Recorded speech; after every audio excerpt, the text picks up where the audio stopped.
Hi everyone, this is Ant-Man from the League of Superheroes. I brought my little friend Anthony with me here today.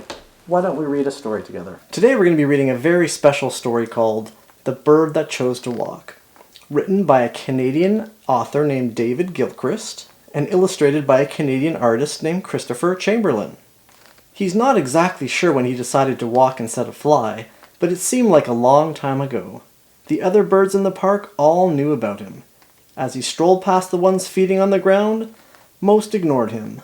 There always seemed to be one who asked, "Why don't you fly?" He was asked so many times, he simply said, "I chose to walk," and continued on his way. They all looked at him and shook their heads in disapproval.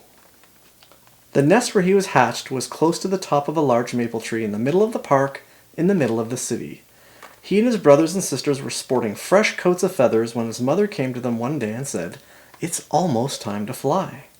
Everyone was excited, but an uneasy feeling crept over him, and he wasn't sure why. For some time, he and his brothers and sisters had been watching the other birds soaring high above him. He enjoyed watching them whirl and dive, climb and dive again. They all flapped their little wings, pretending to fly. He did it too, but he wasn't really sure that flying was something he wanted to do. When his parents arrived with the worm, there was a lot of struggling to get the biggest piece. While he waited for the next worm to arrive and the next battle to start, he would sit in the middle of the nest. Sitting in the middle made him feel more secure, more at ease. His brothers and sisters would sit at the side with their wings draped over the edge, watching the other birds flying around the park. When one of the birds would carry out a particularly difficult move, there were a lot of ohs and ahs. Flying is all they wanted to talk about. He never wanted to talk about flying. He was sick and tired of them talking about flying. When they started talking to him about it, he tried to change the subject. When that didn't work, he would put his wings over his ears. On that memorable day when his mother flew in and said, "It's time to fly," he knew there was a serious problem. All his brothers and sisters were quite excited, but he said to his mother, "I think I'll wait till tomorrow," trying to speak as calmly as possible. "No," his mother said sternly, "we'll do it right now, and we'll all do it together." She marched all the little birds along the branch next to the nest. He stayed as close to the nest as he could. He had one wing resting on the edge for a better grip. When they were all in place, one of his sisters said, "What are we supposed to do?" His mother looked at them and said, "Flying is very simple. You just open your wings and jump. Oh yes, and then flap your wings really fast. Now when I count to 3, you jump." When she reached 3, she yelled, "Jump!" And they all did, all except one. His father gave him a gentle nudge. His grip wasn't quite good enough, and he lost his balance and started to fall. One by one, his brothers and sisters glided gently to the ground. His trip was a bit rougher. As he fell, he clenched his beak and pulled his wings tightly to his body. The branches on the lilac tree that grew under the nest slowed his fall, but he still landed with a thud. He got up, shook himself, brushed the lilac blossoms out of his feathers, and then sat down. His mother flew down to him. "Are you okay?" she said. Even though his head was swirling, he replied weakly, "I'm okay." "Why didn't you open your wings?" He turned to her and for the first time said, "I don't want to fly. I choose to walk." He wasn't sure why he said that. It was the first thing that popped into his head. At that moment, he didn't really feel much like walking because his legs felt wobbly and he was still a little bit dizzy. One thing was certain, he wasn't going back up that tree.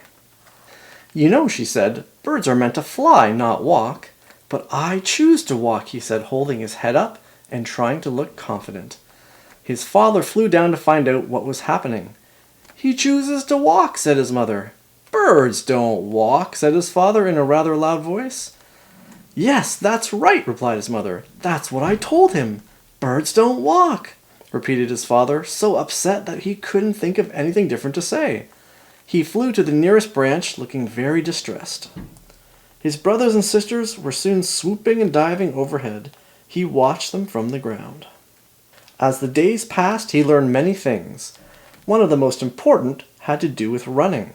He liked to think that he was running like the other animals, but it was more like fast hopping. He wanted to be a good runner, like the animals that he saw every day. But whenever he tried to run with them, he could never keep up. As a matter of fact, almost all the creatures on the ground were faster than he was.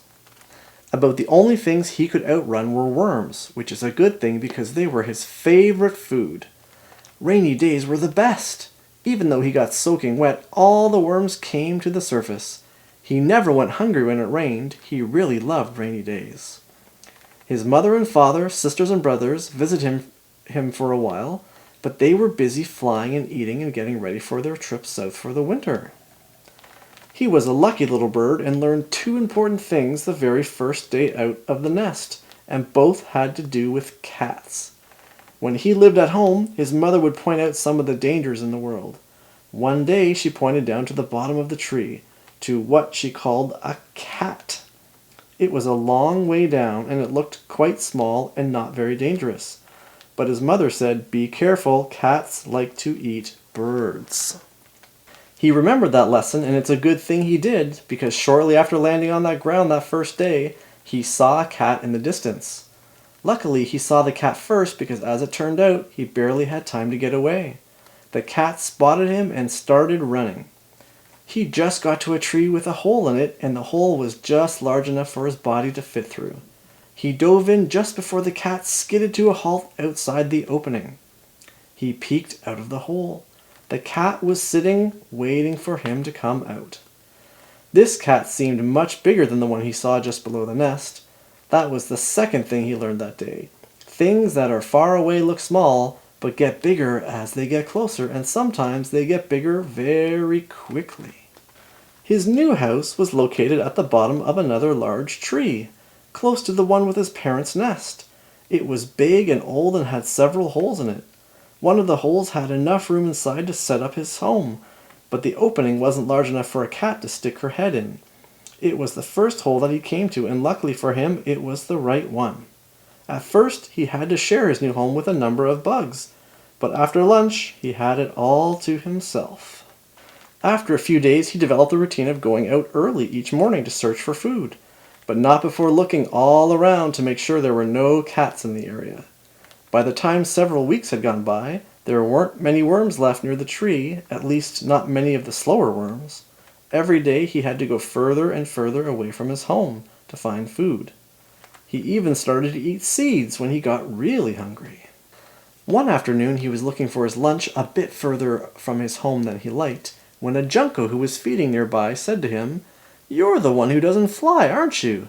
The seeds in this part of the park are quite good, don't you think?" continued the junco, making conversation and not waiting for him to answer. "Some say that you can't fly, is that true?" He was surprised that the junco would even talk to him.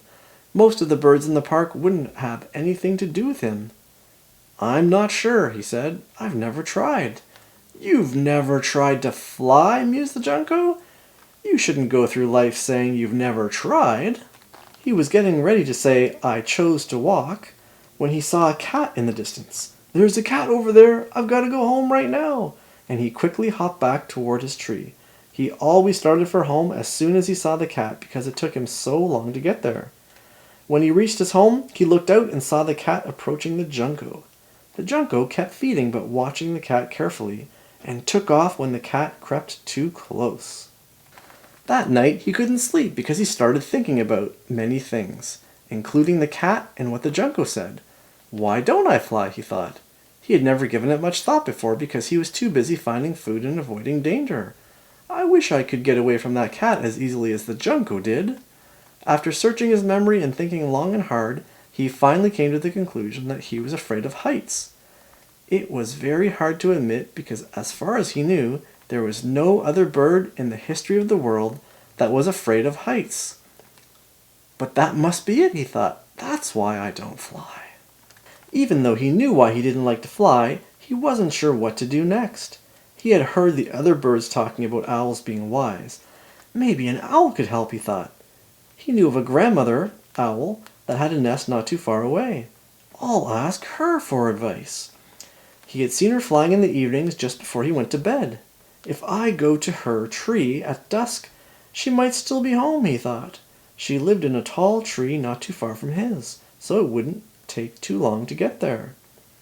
He couldn't go up to see her, so when he got to the bottom of the tree, he yelled up to her, "Grandmother Owl, are you home?" She looked out to see who was yelling so loudly. "Grandmother Owl," he repeated. "I've heard that you are wise. Will you help me?" She flew down, feathers all ruffled. "Stop yelling, you'll wake up the whole neighborhood, and I'm not your grandmother. Now look here," she continued. "Whenever you birds have a problem, you come to me, and I don't know why. I'm not wise, nor do I wish to be. Go find someone else to help you and stop bothering me," and flew back to her nest, mumbling to herself. Now he was really at a loss. As he walked home along the big curb at the edge of the path, thinking about his problem, he stumbled over a small pebble and fell over the side. As he fell, his wings came out to steady himself. Just then a gust of wind blew under his wings and he glided for a short distance, landing gently on the ground. His heart was pounding and his body was shaking with excitement. "I think I flew," he said, barely able to think. "I'm almost positive that I flew." He immediately sat down for a rest. It was getting dark, so he had to go home, but he knew there would be little sleep that night. In the morning, he got up earlier than usual. He saw the Junco and rushed outside to see him, not even checking for the cat. "Junco," he said, "last night I think I flew, well, almost flew. I was walking along the curb near the big cedar tree when I tripped and fell off. I put out my wings and I think I kind of glided a bit." "Oh, that's a start," said the Junco. "Can you teach me to fly?" he said. "I want to try." "I might be able to," said the Junco, thinking about it for a moment. "Show me the spot where you tripped." The Junco thought that going back to the same place might give him courage. They both went back to the curb by the cedar tree, walked to the edge, and the Junco said, "Jump."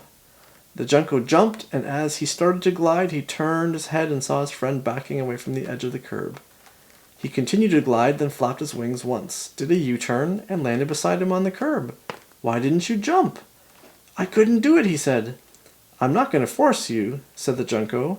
"You're the only one that can do this. If you don't want to learn, then I can't help you." And the Junco flew away. The Junco was a bird with very little patience. The bird was feeling very sad when he heard a small voice behind him say, "I will help you." He turned to see a mouse sitting in the shade, under a very large toadstool. "Are you talking to me?" said the bird. "Yes, I am," said the mouse, very matter-of-factly. "I think I can help you learn to fly." In a haughty voice, the bird said, "What do you know about flying?" "It's a long story," said the mouse, "and I'm sure you're busy, so I'll make it short. For as long as I can remember, I've wanted to fly. I sit outside my house for hours watching the birds and wishing that I could fly too. I tried and tried, but just couldn't do it. But I do know how it should be done, and I'd be glad to help." "If you can't fly, how can you help me?" said the bird. "I've been studying flying for a long time, and I've read many books on the subject. Besides, almost anyone knows more about flying than you." "I guess you're right," said the bird, as he hung his head with a very sad voice, and said, "Maybe you can help." "We can start tomorrow morning," said the bird. "We can start right now," emphasized the mouse. "We'll try jumping from something smaller than the curb. Maybe this rock will do," and the mouse pointed to a long rock close by. They climbed up the rock, she took hold of the bird's wing with her paw, and together they jumped. Every morning that summer, the mouse and the bird would be out practicing. The bird jumped and glided very short distances, and the mouse gradually raised the height of the perch. But he didn't really do any flying. The mouse also told him to do exercises that would strengthen his wings. Then one morning the mouse said, "I think you're ready to fly." The bird took a big gulp of air. He knew he was ready, but he was still very nervous. "I've chosen a spot over by the stairs," said the mouse. Together they climbed the stairs overlooking one of the flower beds. The mouse chose one with nice soft flowers, just in case something went wrong. The bird peeked over the edge. It seemed like a long way to the ground. He hadn't been this high off the ground since he left the nest. His legs were getting a bit wobbly. He was still looking down when he said, "I think I'll try tomorrow." He turned his head toward the mouse, just in time to see the cat lunging at him. The bird didn't even have time to think, and he dove off the stairs. The cat's claws hit the stairs where the bird had been standing, but couldn't get a grip on the concrete and skidded over the edge. As the cat went zooming out into space, she took one last swing at the bird, who was in front of her, and narrowly missed again. Unfortunately for the cat, she landed on the only rock in that particular flower bed, but like all cats, she landed on her feet and, meowing loudly, ran home. The cat was concentrating so much on the bird that she hadn't even seen the mouse. The mouse saw the cat at the exact same time as the bird, and for a moment she froze with fear. As soon as the cat was gone, she ran to the edge of the stairs. They were both in shock, but the little bird was the one in real trouble. He was gliding but not flapping his wings. He was losing altitude quickly and heading right for a large prickly rose bush. "Move your wings!" yelled the mouse. "Move your wings!" The bird started to flap as fast as he could and just made it over the rose bush. With a big smile on his face, he looked back at the mouse. "I'm flying! I'm flying!" He was so excited that he didn't see the lilac bush, and before the mouse could say anything, he crashed into it with a dull thud. It was the same lilac bush that broke his fall under the nest. He stood up and brushed himself off. "I'm okay!" he yelled at the mouse. This time was different, though. He wasn't afraid.